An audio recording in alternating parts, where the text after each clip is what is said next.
The news day continues here on One News Now. I'm Angela Lagunzad Castro. Senator Cynthia Villar is in favor of limiting the number of non-working holidays in the country. Villar, whose family is known for various businesses, said having too many non-working holidays is not good for the economy. She explained that employers are still paying their people during holidays despite having no production. Sa kanila naman okay yung working holiday, sa amin, ha? Huwag lang masyadong maraming non-working holiday. Kasi pag non-working holiday, affected na lahat. Affected yung trabaho ng gobyerno, affected din yung mga private enterprises. Villar pushed for the observation of working holidays instead. The senator said, we can still celebrate special occasions without negatively affecting the economy. Pag working holiday naman, walang effect yun. Mag-celebrate na lang tayo in a way na mas maganda, pero tuloy pa rin ang trabaho.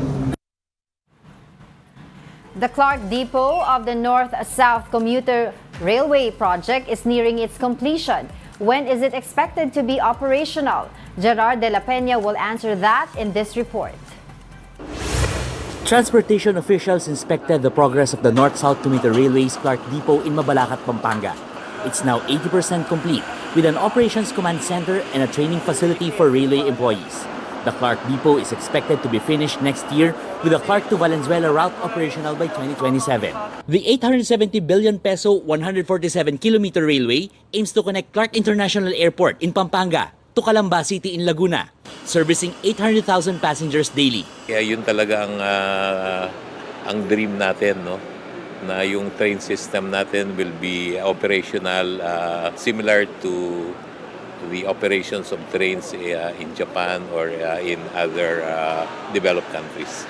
The North-South Commuter Railway will also be interconnected with the Blumentritt Station of the LRT Line 1, Pureza Station of LRT Line 2, and Magallanes Station of the MRT 3. While it's full speed ahead for the North-South Commuter Railway, construction of the MRT Line 7 has encountered some more delays. The DOTR and the LG of San Jose del Monte, Bulacan hit a snag over traffic issues. It's the traffic that will be created out of a station kasi it is the main loading and unloading area not only for the residents of San Jose but yung mga karatig bayan galing sa Bulacan doon magko-converge.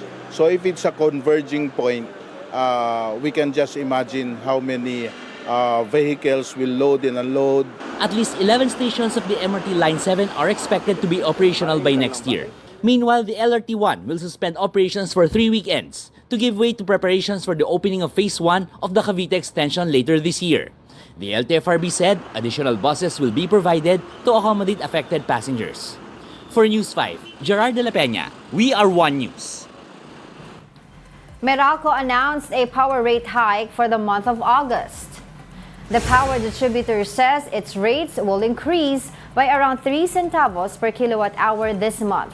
That translates to an increase of around 7 pesos for residential customers consuming 200 kilowatt hours. Meralco attributed the upward adjustment to the increase in transmission charges. Lahat ng mga adjustments na nangyayari itong mga nakaraang buwan, taon, no, ay dahil sa tinatawag na pass-through costs.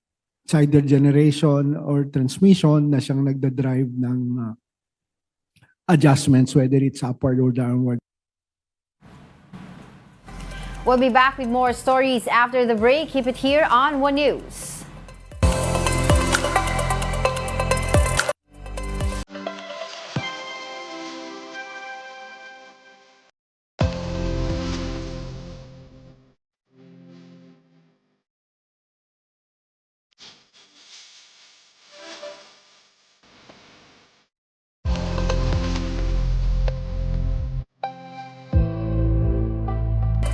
You're still watching One News Now. I'm Angela Lagunzad Castro. Pag-asa continues to monitor a tropical cyclone outside the Philippine territory. Tropical storm Ampil was last spotted some 1,570 kilometers off the northern Luzon coast. Ampil is not expected to directly affect the country as it continues to move away from the Philippine landmass. However, the southwest monsoon or habagat will continue to trigger rains over Luzon and Visayas. Affected areas include the Ilocos region, Zambales, Batanes, and Babuyan Islands, as well as Metro Manila, Western Visayas, and Negros Island region. Hospitals are seeing an increase of leptospirosis patients being admitted to their facilities.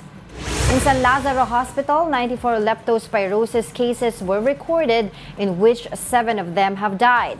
In Ospital ng Maynila, 37 patients of the illness were admitted after the super typhoon Carina. The health department has reported almost 1,500 cases of leptospirosis.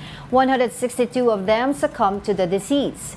Take note, however, that this figure does not include patients after the super typhoon. DOH also urged local governments to ban residents from swimming in floods. Health Secretary Ted Herbosa said it is one of the possible reasons behind the rise of the leptospirosis cases. Itong lepto kasi, matagal na nating problem na hindi na-address. Actually, sa totoo lang, the failure has been in the past. Ang feeling ko, dapat yung lepto na educate lahat ng tao. Pag nakinig ka kasi sa mga floods sa ibang bansa, sinasabi nila wag lulusong sa baha sapagkat madumi ang tubig baha. The Agriculture Department assures the public of enough pork supply amid the spread of African swine fever. Secretary Francisco Chu Laurel Jr. explained that the ASF-related lockdowns were farm-based. This means there are still movements, which will ensure pork supply in markets. Laurel added that the DA is targeting to vaccinate 600,000 hogs against ASF by the end of the year. Alam nyo ba na patok sa Tawi-Tawi ang pagbebenta ng manok? Pero hindi lang ito para pangkain, kundi para rin ito sa pagpapatuloy ng kanilang tradisyon. Para bigyan ng mukha ang Balita Mobile Journal, Francis Orsio.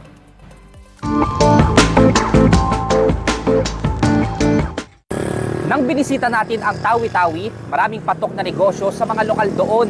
Pati nga pagbebenta ng manok, makikita kung saan saang sulok. Pero hindi lang pagkain ang binibenta, kundi pati panabong. Kasabay ng pagsikat ng araw, ang abalang palengke ng Bonggao, Tawi-Tawi. Dito rin makikita ang mga nagbebenta ng buhay na manok. Merong native at may pangsabong. Ang katutubong tausog nga na si Kuya Ben, 2 dekada nang nagmamanok dito. Pagbibinta kami ng manok dito sa Bonggao, kahirapan namin kami ng pag-aaral ng anak namin. Wala kami trabaho dito sa Bonggao.